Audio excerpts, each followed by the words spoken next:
In this lesson, we're going to mix together all the different types of trigonometry. So we're going to have some SOHCAHTOA possibly, some sine law, some cosine law. We're going to have to recognize what the diagram is trying to tell us and which math we need to use in order to solve it. So nothing new, just some examples today, but we need to kind of mix them all together. Generally, the hard part is drawing the picture, and then the math should be fairly straightforward to go along with it. So let's take a look at the first example.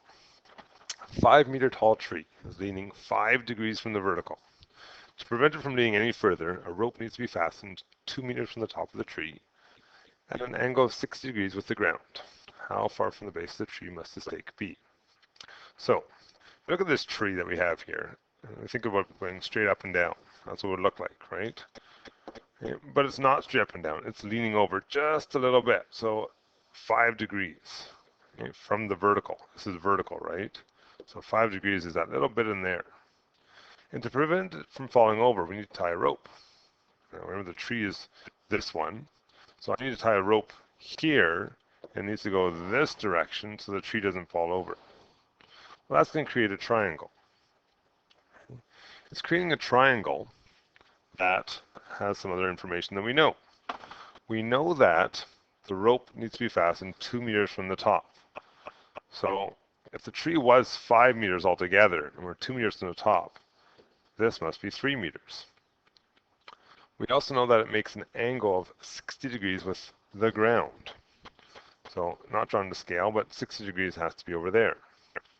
And we want to find how far from the base must the stake be.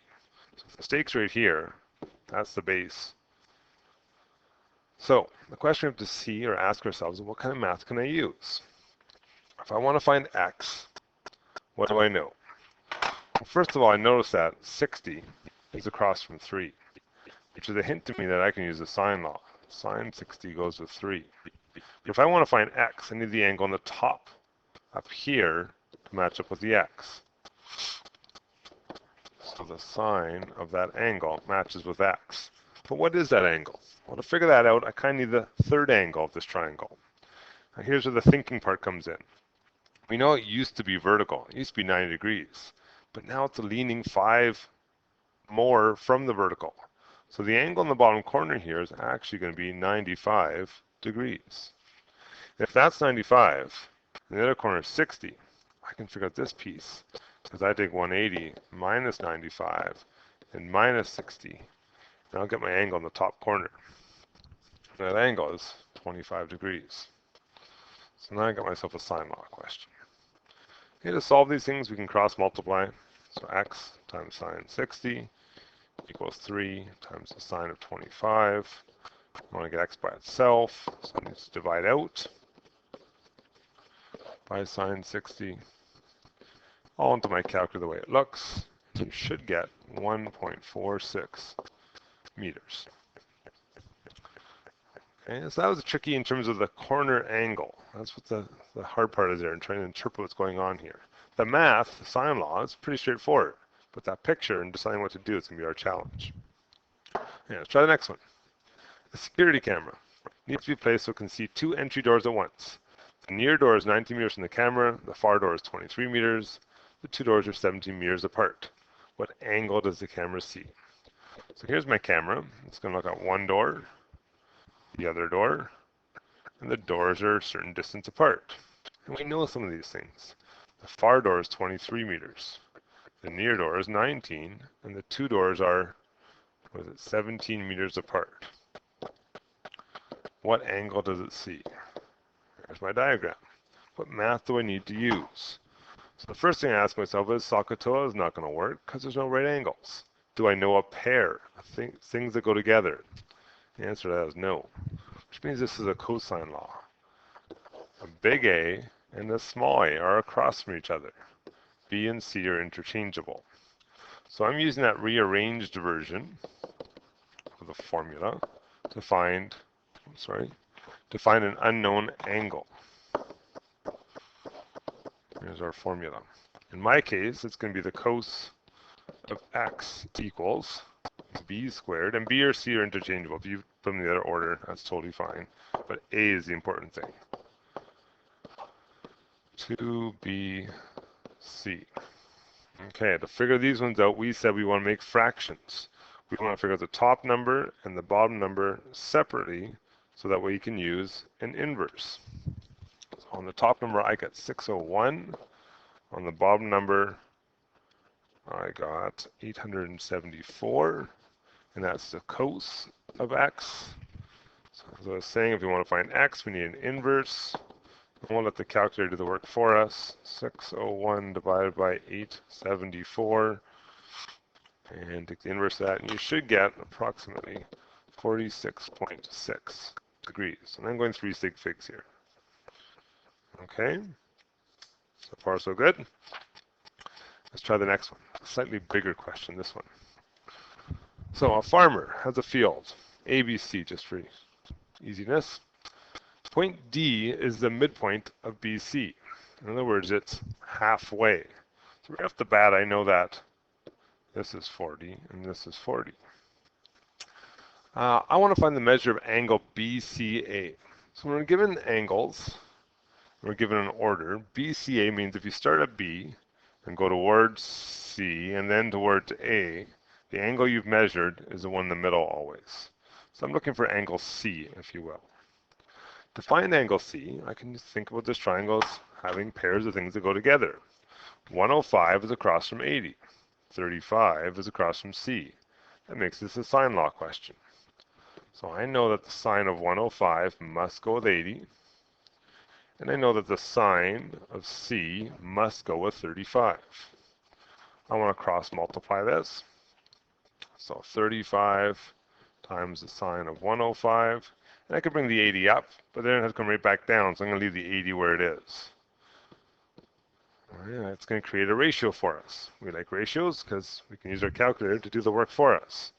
Angle C is going to be the inverse sine of whatever all this big mess comes out to. Let your calculator do the work for you, and you should get approximately 25.0 degrees. All right, that's part A done. Part B, calculate the length of AD. So I'm going to get rid of some of these drawings here for a second. I want AD now. AD goes from here to there. I mean, still those things are 40, and we just figured out this angle is 25. So how can I find AD? Well, we know triangles add up to 180. So if I have 105 in this bottom corner and 25 in the right corner, I can figure out the top corner. They have to make 180. So far I've got 130 combined, which makes this 50. And 50 is across from that thing. Well, isn't that a cosine law question, where I have the angle and the two sides on either side of it, the contained angle, if you will?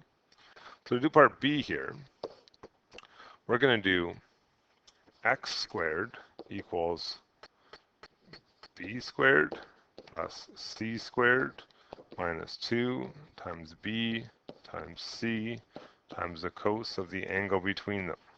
So it's the other version of the cosine law question. Put that all in our calculator because x is by itself, and you should get approximately 1025.19. But that's x squared. We want to square root that. We should end up with approximately 32.0 meters. Okay, that's part B done. Part C, the farmer wants to build a fence around ABD. How long is that fence? Well, the fence is made up of the 35, the 40, and the side we just figured out. So our fence will be 35 plus 40 plus the 32 we just figured out, which makes 107 meters. So not anything complicated there, simple math. The farmer pays $802.50 for the fence. Find the cost per meter. Okay, so if I want to do my cost per meter is how far it is, sorry, how much it costs, which was $802.50 divided by how long it is. So this is your cost per meter. And if you divide that out, you should get, hopefully, $7.50 per meter. So again, not new math, not trigonometry, thinking math. All right, last part. Calculate the area of the triangle ABD. So now I want the area of this triangle right here. Okay, to find that area, we have a formula for area. Reminders. I haven't used it in a while, but there is a formula for area, and area equals AB sine C over 2.